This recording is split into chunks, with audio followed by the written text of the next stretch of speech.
আমরা আল্লাহর বরকতময় নামে শুরু করছি। আমরা তার প্রশংসা করি এবং তার মহিমা ঘোষণা করি, যেভাবে তার প্রশংসা ও মহিমা হওয়া উচিত। এবং আমরা তার সকল মহান রাসূলদের উপর শান্তি ও আশীর্বাদ প্রার্থনা করি, যার মধ্যে রয়েছেন বরকতময় নবী মুহাম্মদ সাল্লাল্লাহু আলাইহি ওয়াসাল্লাম। আমরা আপনাদের অভিবাদন জানাচ্ছি আজ রমজানের ২০তম রাতে ১৪৪৭ হিজরি সনে আমার ক্যারিবিয়ান দ্বীপ ত্রিনিদাদের ইসলামিক ব্রডকাস্টিং নেটওয়ার্কের স্টুডিও থেকে। এই মাসের অভিবাদন হল রমজান করিম। আমি আপনাদের বলেছিলাম, যখন আমার বয়স ২১ বছর ছিল, তখন আমি ত্রিনিদাদ থেকে মিশরের কায়রোতে আল আজহার বিশ্ববিদ্যালয়ে পড়তে উড়ে গিয়েছিলাম। আমি প্রথম রাতটি সারা রাত কেঁদে কাটিয়েছিলাম। আমার মাকে খুব মনে পড়ছিল, ভাই বোনদের কথা মনে পড়ছিল। ২১ বছর বয়সে আমি আমার বাড়িকে খুব মিস করছিলাম। মিশরে থাকার সময় যখন প্রথম রমজান এলো, আমি মিশরীয়দের দেখে অবাক হয়েছিলাম। আমরা বাসে ভ্রমণ করতাম। বাসগুলো সাধারণত কানায় কানায় পূর্ণ থাকত। তারা বাসে এক হাতে হ্যান্ডেল ধরে দাঁড়িয়ে থাকত আর অন্য হাতে কুরআন থাকত, এবং তারা বাসে বসে সেটি তেলাওয়াত করত। আমি দেখেছিলাম রমজানে সবাই একে অপরকে একইভাবে অভিবাদন জানাচ্ছে, রমজান করিম। ২১ বছর বয়সে মিশরে কাটানো সেই একটি বছর আমি খুব উপভোগ করেছি। যখন কেউ রমজান করিম বলে অভিবাদন জানায়, মিশরীয়রা উত্তর দেয়, আল্লাহু আকরাম। তাই আপনি যদি মিশরে থাকেন, কায়রোতে থাকেন, ইমরান আপনাকে রমজান করিম পাঠাচ্ছে। এটি রমজান মাসের ২০তম রাত, এবং আজ রাতে আমাদের আজকের জুজের জন্য রয়েছে ৩টি সূরা: সূরা তোয়াহা, সূরা আল আম্বিয়া এবং সূরা আল হজ্জ। আমরা সারা রমজান জুড়ে নিজেদের উৎসর্গ করেছি চাঁদের সাথে মিলিয়ে কুরআন তেলাওয়াতের সঠিক পদ্ধতি শেখানোর কাজে। ২০তম দিনের সাথে আমরা জানি যে দ্বিতীয় ১০ দিন এখন শেষ হচ্ছে। রমজানের প্রথম ১০ দিন ছিল রহমতের। দ্বিতীয় ১০ দিন, ১০ দিন যা আগামীকাল রাত থেকে শুরু হবে, তা হল জাহান্নামের আগুন থেকে নাজাত বা মুক্তির ১০ দিন। আমরা চাঁদের সাথে মিলিয়ে কুরআন তেলাওয়াতের বিষয়টি শেখাচ্ছি, অর্থাৎ পবিত্র সময়ের সাথে মিলিয়ে কুরআন পড়া, যাতে আমাদের অন্তর পবিত্র সময়ের দিকে ফিরে আসতে পারে। আজ রাতে আমরা একটি সতর্কবাণী দিতে চাই যে দাজ্জাল যা করেছে তা হল আল্লাহ আকাশমণ্ডলী ও পৃথিবী সৃষ্টির সময় যে পবিত্র সময় ব্যবস্থা সৃষ্টি করেছিলেন, সেটিকে সে ধ্বংস বা ধূলিসাৎ করে দিয়েছে। আমি গত ২ বছর ধরে এই বিষয়ে একটি বই লিখছি। এটি এখন প্রায় ৯০% বেশি শেষ হয়েছে। রমজানের শেষ নাগাদ আমি আশা করি বইটি মুখবন্ধ লেখার জন্য পাঠাতে পারব।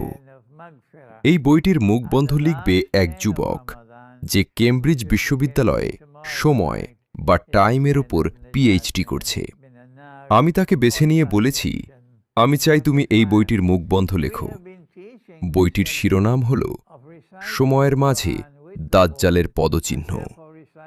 আমি জানি না এর আগে কেউ এই বিষয়ে লিখেছে কিনা, তবে সতর্কতাটি হল, যখন দাজ্জাল আল্লাহর তৈরি সময়ের ব্যবস্থাটি ধ্বংস করল, তখন সে এর পরিবর্তে একটি ধর্মনিরপেক্ষ, ঈশ্বরহীন এবং যান্ত্রিক সময় ব্যবস্থা চালু করল, যেখানে একটি দিনকে ২৪ ঘণ্টায় ভাগ করা হয়েছে, অথচ আমাদের নবী বলেছেন ১২ ঘণ্টা এবং দাজ্জাল বলেছে ২৪ ঘণ্টা।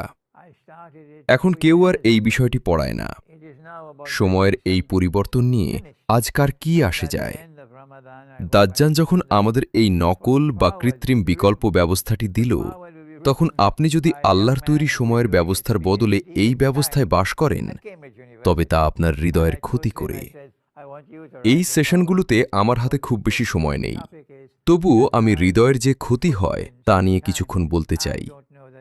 এবং আরও গুরুত্বপূর্ণ হল শিশুদের হৃদয়ের ক্ষতি, আপনার সন্তানদের হৃদয়ের ক্ষতি।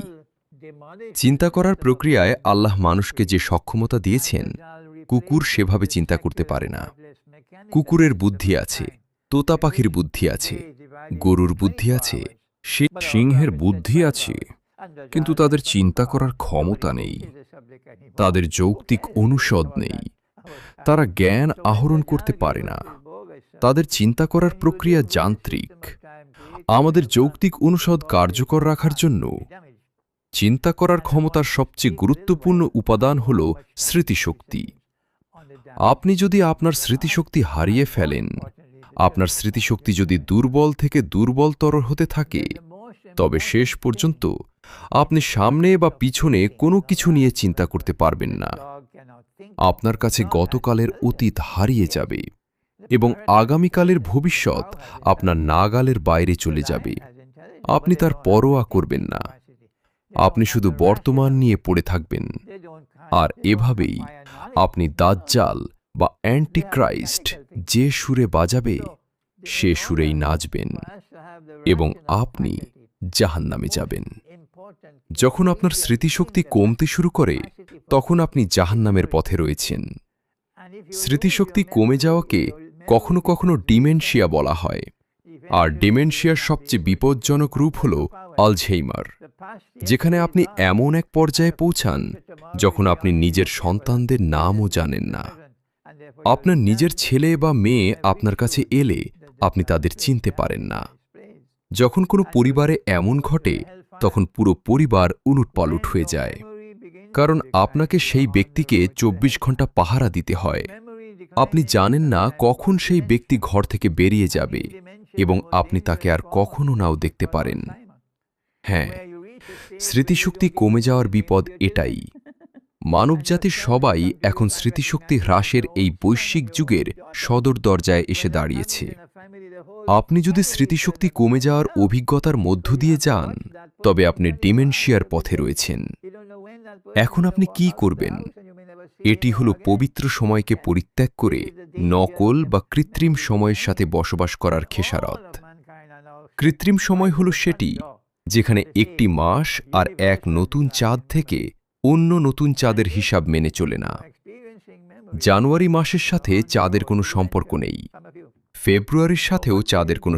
তবে আপনার এই ভাইয়ের কথা শুনুন, আপনি খ্রিস্টান হলে শুনুন, বৌদ্ধ বা ইহুদি হলেও শুনুন, জানুয়ারি, ফেব্রুয়ারি, মার্চ মাসের সাথে চাঁদের কোনো সম্পর্ক নেই।